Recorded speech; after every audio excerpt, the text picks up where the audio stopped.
स्वागत है दोस्तों हमारे इस यूट्यूब चैनल पे। आज हम बात करते हैं ट्रेड वार, जिसकी शुरुआत अमेरिकन राष्ट्रपति डोनाल्ड ट्रंप ने शुरू किया पूरी दुनिया पे टैरिफ लगा करके, और चाइना के ऊपर ख़ास टैरिफ लगा करके। तो असल जो ट्रेड वार चल रही है, ये चाइना और अमेरिका का ही ट्रेड वार चल रहा है। तो फिर पूरी दुनिया पे उन्होंने टैरिफ क्यों लगाया? तो देखिए, इसके पीछे रीज़न ये है कि जो डोनाल्ड ट्रंप पहली बार जो राष्ट्रपति बने थे, उस टाइम भी उन्होंने शुरुआत किया था ट्रेड वार का चाइना और यूएस के बीच। तो उन्होंने चाइना के ऊपर टैरिफ तो लगाया था, लेकिन चाइना उसका रास्ता निकाल लिया था कि उन्होंने अपनी कंपनी को शिफ्ट कर दिया था दूसरे देशों पे, जैसे वियतनाम हो गया, कंबोडिया हो गया। इस तरह के देशों पे अपनी कंपनी को शिफ्ट कर दिया था, जिसके वजह से टैरिफ का असर चाइना पे नहीं हो पाया। तो इसी को काउंटर करने के लिए डोनाल्ड ट्रंप ने जो टैरिफ लगाया, पूरी दुनिया के ऊपर टैरिफ उन्होंने लगा दिया। तो बात करते हैं, टैरिफ तो लगाया पूरा दुनिया के ऊपर, लेकिन आज रात का न्यूज़ आप देखे होंगे कि वो अपने डिसीजन से वापस ले लिया। यानी 90 दिनों के लिए जो पूरी दुनिया पे जो टैरिफ लगाया है, उसको रोक लगा दिया है। तो इस पे हम डिटेल चर्चा करते हैं, एनालिसिस करते हैं। अब चैनल पे बने।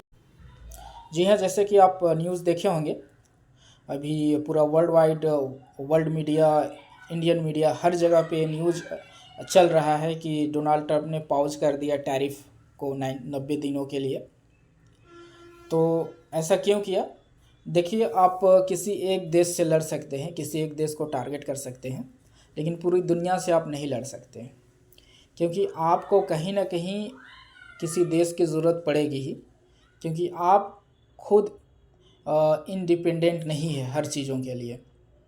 जैसे अमेरिका का इकोनॉमिक पावर आप देखिएगा, तो अमेरिका किस चीज़ पे स्ट्रॉन्ग है, किस चीज़ के बलबूते जो है सुपर पावर बना हुआ है, वर्ल्ड इकोनॉमिक लीडर बना हुआ है। ऐसा क्यों? तो देखिए, वो आईटी इंडस्ट्री का बादशाह है। आईटी में आप देखिएगा, हर चीज़ जो है अमेरिका का है। गूगल अमेरिका का है, माइक्रोसॉफ्ट अमेरिका का है, इंस्टाग्राम अमेरिका का है, एक्स अमेरिका का है। मतलब आईटी इंडस्ट्री में वो किंग है, तो पूरी दुनिया को वो चलाता है। लेकिन मैन्युफैक्चरिंग की बात की जाए, या फिर दूसरे छोटे प्रोडक्ट्स की बात की जाए, तो वो जो अमेरिका पे नहीं बनती है, तो उसके लिए दूसरे देशों पे निर्भर होना ही पड़ेगा। तो इस तरह से पूरी दुनिया से आप पंगा नहीं ले सकते हैं, और ये राष्ट्रपति डोनाल्ड ट्रंप को अपना डिसीजन वापस लेना ही लेना था।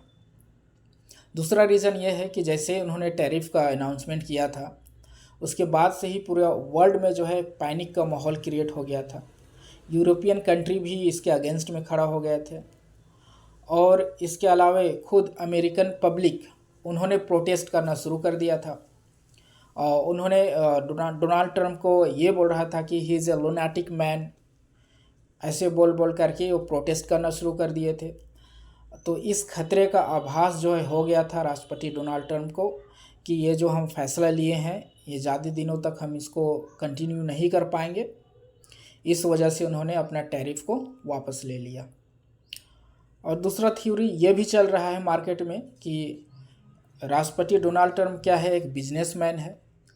वो किसी देश का या खुद अमेरिका का भला हो ऐसा वो नहीं चाहते हैं, वो खुद का भला के बारे में सोचते हैं। टैरिफ लगाने से पहले उन्होंने डाउ जोन पे शॉर्ट करके रखा था, शॉर्ट सेलिंग इन्होंने किया था, और अपने रिलेटिव्स को भी खबर पहुंचाया था कि आप लोग भी शॉर्ट सेल कीजिए, और जैसे ही मार्केट जाएगा आपको ज़बरदस्त मुनाफा होगा। उसके बाद हम 90 दिनों के लिए पॉज लगा देंगे। तो ये दूसरा थ्योरी है। अब बात करते हैं कि पूरी दुनिया पे तो 90 दिनों के लिए जो पॉज लगा दिया है, लेकिन चाइना को छोड़ दिया है। चाइना पे उन्होंने 125% का टैरिफ लगाया है। फ़िलहाल चाइना के ऊपर 125% का टैरिफ लगाया है, और इसके रिटेलिएशन में चाइना ने 85% का टैरिफ अमेरिका के ऊपर लगाया है। तो बात करते हैं कि इस जो ट्रेड वार चल रहा है इसका विजेता कौन होने जा रहा है, चाइना होगा, यूएसए होगा। तो देखिए अभी का जो सिनेरियो है, अभी के दौर पे अमेरिका एक डिक्लाइनिंग पावर है और चाइना एक इंक्लाइनिंग पावर है। एक चाइना एक ग्रोइंग इकोनॉमी है और बहुत जल्द ये जो है अमेरिका को रिप्लेस करने जा रहा है। अब देखिए कि अमेरिका किस तरह से डिपेंड है चाइना पे। आप यहाँ पे अब डेटा देखिएगा, ये 2024 का डेटा है।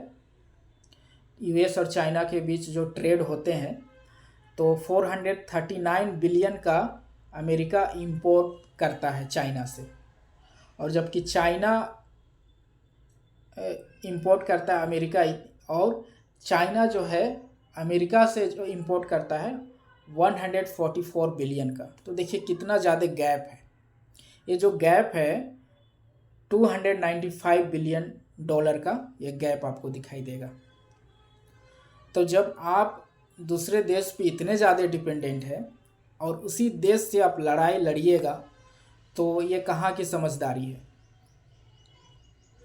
आप इसमें देखिएगा कि अभी क्या हो जाएगा, 125% का टैरिफ लगाने के बाद जो चाइनीज़ प्रोडक्ट है जो अमेरिका में आते हैं उस पे, जैसे मान के चलिए 100 रुपीज़ का कोई चीज़ है जो टैरिफ से पहले अमेरिका में 100 रुपीज़ $100 पे मिलती थी, अब उसका रेट हो जाएगा $225। तो ये सरासर बोझ किसके ऊपर पड़ेगा, ये पड़ेगा अमेरिकन पब्लिक के ऊपर, और इन्फ्लेशन बढ़ जाएगा। इन्फ्लेशन बढ़ जाएगा तो फिर जो एमपीसी का जो बैठक होता है, फेड का जो बैठक होता है, रेट कट्स नहीं होंगे। रेट कट्स नहीं होंगे तो लिक्विडिटी मार्केट पे नहीं आएगी। तो ये कहीं ना कहीं ये खतरा जो है अमेरिका पे आएगा और आगे चल करके ये ट्रेड वार को अमेरिका हारने जा रहा है। क्योंकि जो पहली बार जो राष्ट्रपति डोनाल्ड ट्रंप अमेरिका का राष्ट्रपति बने थे उस टाइम भी ये ट्रेड वार शुरू किया था। उस टाइम चाइना ने वो ट्रेड वार को हार गया था, लेकिन अभी का चाइना अलग है। अभी जो है चाइना सेल्फ डिपेंडेंट है ना। वो एक सुई से लेके एक एरोप्लेन तक का मैन्युफैक्चरिंग पावर रखता है और करता है। और पहले एक मैन्युफैक्चरिंग हब था चाइना, अब मैन्युफैक्चरिंग के अलावा टेक्नोलॉजी में भी वर्ल्ड लीडर है। आप देखिएगा कि एआई में भी जो है चैट जीपीटी का काउंटर में आप देखिएगा कि डीप सीक है उसके पास। आप एप्पल के जगह हुआवे देखिए, वो भी अभी मार्केट गेन कर रहा है। इसके अलावा इलेक्ट्रिक कार में टेस्ला, अमेरिका का टेस्ला है तो चाइना का BYD है, वो जो वर्ल्ड वाइड फेमस हो रहा है। तो इस नज़र से देखिएगा तो चाइना जो है काफ़ी स्ट्रॉन्ग होते जा रहा है और अमेरिका डाउन होते जा रहा है। तो इस नज़रिए से आप देखिएगा तो इस ट्रेड वार को अमेरिका हारने जा रहा है और डोनाल्ड ट्रंप को अपना ये डिसीजन कहीं ना कहीं वापस लेना पड़ेगा और इस ट्रेड वार को ख़त्म करना पड़ेगा। ठीक है, तो इस तरह का न्यूज़ पे मेरा एनालिसिस रहता है। हमारे इस चैनल को सब्सक्राइब कर लीजिए और लाइक भी कर दीजिएगा। धन्यवाद।